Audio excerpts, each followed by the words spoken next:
The top story on Super 6 this evening is coming from the United States of America. These are shocking visuals, possibly unprecedented when we talk of a country like the USA. What started as raids on allegedly undocumented immigrants by the Trump administration has turned into a full-blown pro-immigration protest. But there is also a negative effect to that. The repercussion in turn is leading to loot, scoot, arson, violence and targeting police personnel. Remember, this was an aggressive immigration enforcement by Trump administration, but resulting in a standoff. Look at that. Latest images. Let's go one by one. Trump administration, though, has doubled down.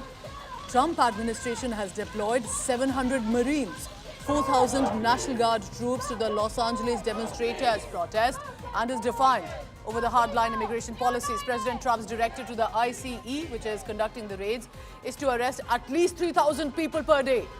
It's fueling outrage nationwide.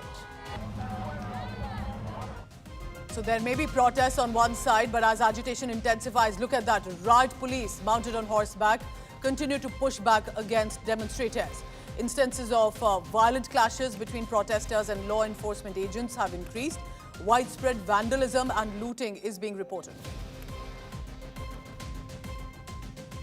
Tension is high across the USA. It's not just about the state of California anymore. Protesters continue to flood the streets in large numbers, defying restrictions. The USA National Guard, deployed by the administration, is patrolling in full riot gear. Every day, a new wave of arrests are fueling further agitations. Tensions have now escalated in Chicago as demonstrators clashed with police amidst the chaos. Several protesters were detained by the cops.